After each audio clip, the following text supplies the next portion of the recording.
final rematch against the team really flying as well at the moment? Yeah, obviously it's just another big game for us. Every game's big.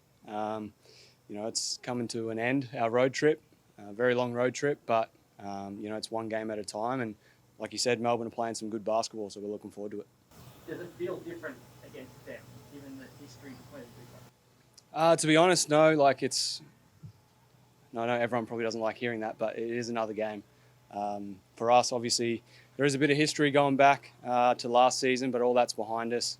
They're not going to have us playing in the grand final again just because it was last season's matchup. But yeah, for us, it's focusing on what we can control, and that's the defensive end. So to get back to that grand final situation again, individually, not necessarily against them, you need to knock them off, don't you, and the teams around you on the ladder to advance you forward.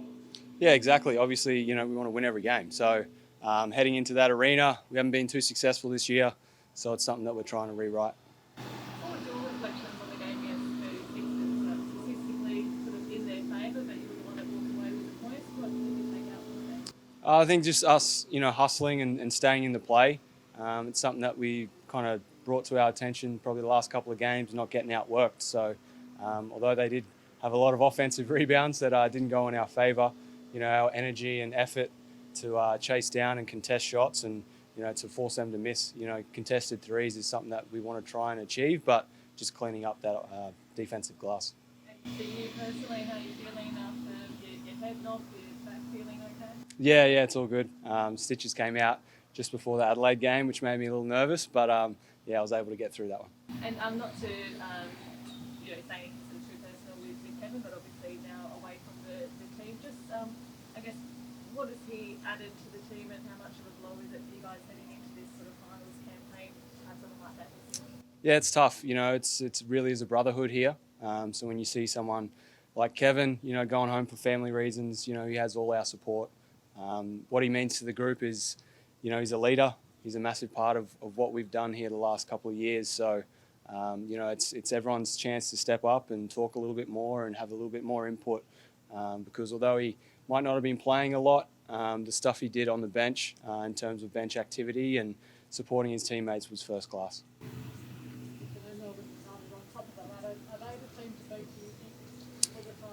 I think so, yeah. Although they are on top, I guess that's probably the obvious thing, but they are playing really good basketball.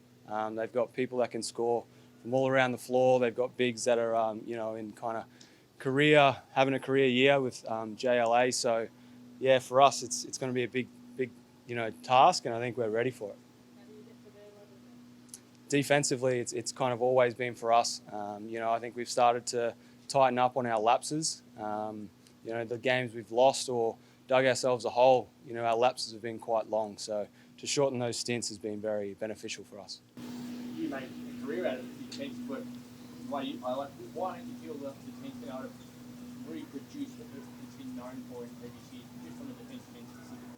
I think, the class of the league is improving. So, although you play a really good set, sometimes you're just going to get beat by better offense.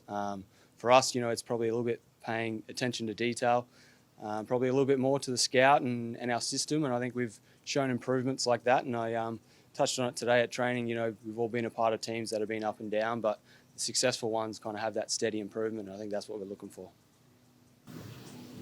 We saw Jesse have a bit of yak and Scott have the yak. Like that, was that the basic theme, what they were trying to address the defensive side of things? Yeah, well, that's kind of our last training session for a couple of days. So, with the travel and, 3 games in a short succession, it's, there's not a lot of time on the floor. We've got to be locked in mentally, and I think that's kind of what it was about. Is it different to when you were in the States that if you were living there, you didn't have to travel as much in terms of hours in the air, even though you were travelling around different places? Do you notice the difference in inability to train because you're spending 4 hours flying somewhere instead of 45 minutes of time? Yeah, definitely. It's good to get out on the floor and run through your schemes and see how other teams are going to defend you and those types of things. And obviously you just kind of miss that by not having time on the floor. But that's when video and scout and everything becomes so much more important.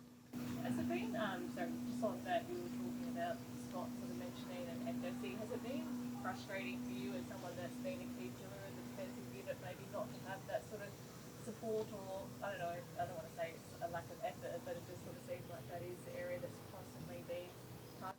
Yeah, I think it's frustrating for everyone because in glimpses we've shown that we're very, very capable at that end of the floor, and I think, yeah, everyone's kind of looked in the mirror and said, that's the side of the ball we need to improve, and we've slowly started to see it. And like I said, those patches have become shorter, and we've seen the benefits of that.